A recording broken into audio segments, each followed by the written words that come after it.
Night Fights presented by Miller Highlighter from Rawhide in Scottsdale, Arizona. It is a typical early evening in the desert.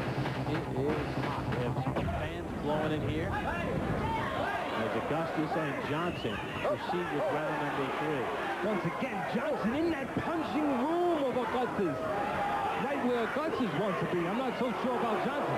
And Johnson, every once in a while, you can rely on him in a bad way. He'll straighten up, and you can find him. Or he'll pull back, and you can aim the punch a little bit long and find them that way.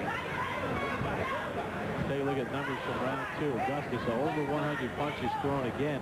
In the last round, Johnson was able to land 9 of 40 jabs.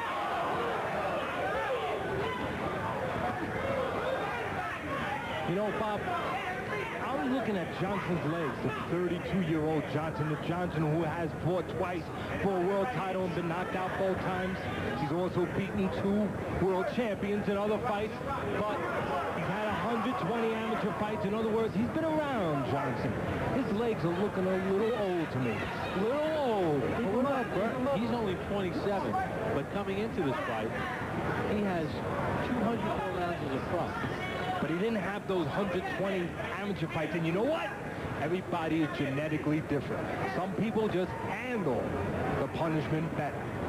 They wear better. They age better. I'm looking at those legs of Johnson, and every once in a while he stumbles a little bit. And every once in a while it looks like he's trying to shake something out of him. Every once in a while they look a little bit wooden. Mind your little Junior Jones she had near the end? A little bit. A little unstable at times? A little bit. And that's why you have to have these good commissions that take a look. Not just us taking a look. Johnson won the NABF title back in 1994, lightweight NABF title, knocking out Sharpe Mitchell. Then challenged for the WBC title, got knocked out by Miguel Angel Gonzalez. Nazarov stopped him in the 7th round in 97 for the WBA title.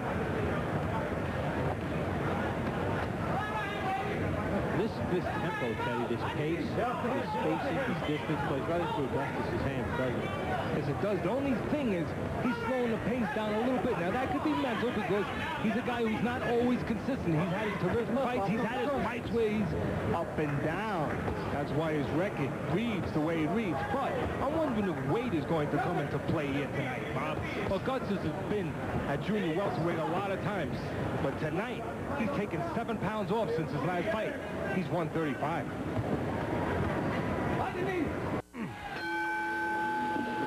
Welcome back to Scottsdale, Arizona for ESPN2's Friday Night Fights. Bob Papa, Teddy Atlas ringside.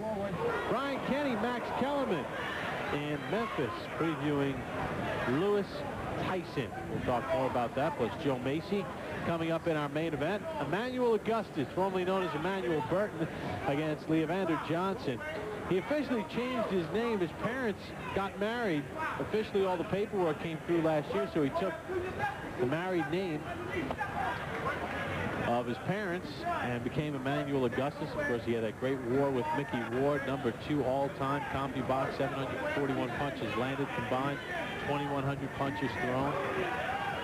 Spectacular battle. Johnson's starting to get things going a little bit, Teddy, here in round 4. As distance goes, Johnson will go. When he gets his hands off at the right distance, pegs. Augustus coming in, he's effective. When he lays in that punching zone of Augustus and pulls straight back, stands straight up, he has trouble. I'm wondering if Augustus did not miss the boat a little bit, Bob. What I mean by that is the first couple rounds, it looked to me at least like he had many opportunities.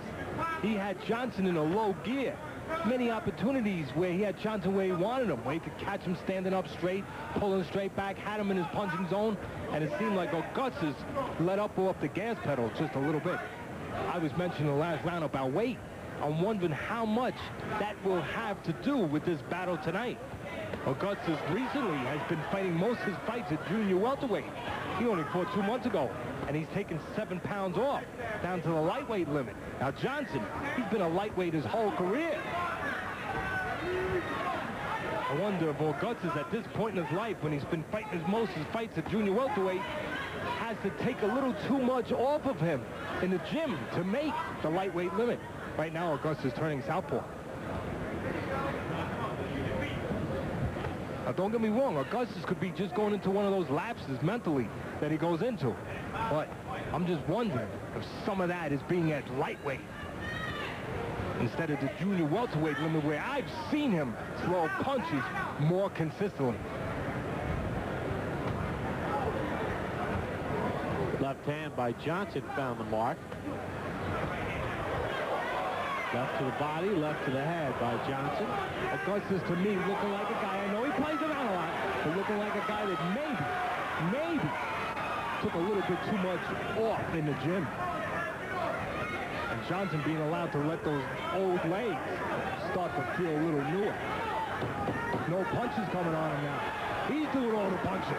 Good body shot. Yeah, that bothered Emanuel Augustus a little bit.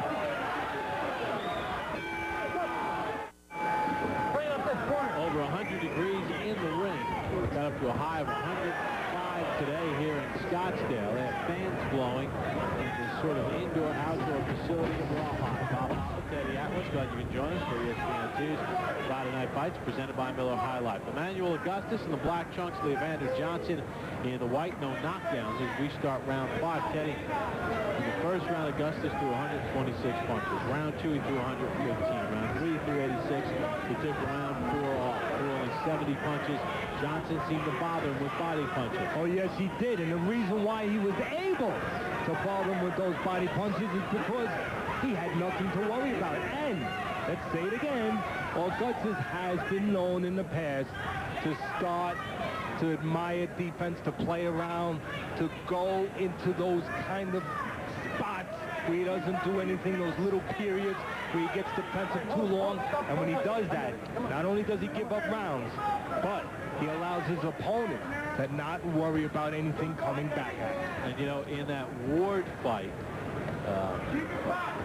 you, I, and everyone else, as we could get a look at Teddy's scorecard, you, I, and the rest of the free world that watched the fight, and even one of the judges had it a very close fight. 2 of the judges were in La La Land, was the way they had that fight scored.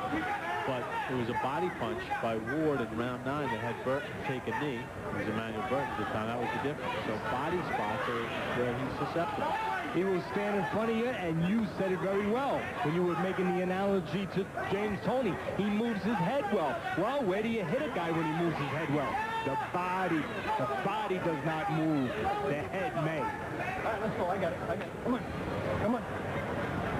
Again, Augustus into one of his bad modes here. Come on, don't hold. Defensive.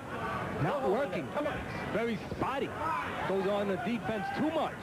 Allows his opponent to do all the work. There's a spot. Make no doubt about it. Augustus is a spot fighter. You must be alert.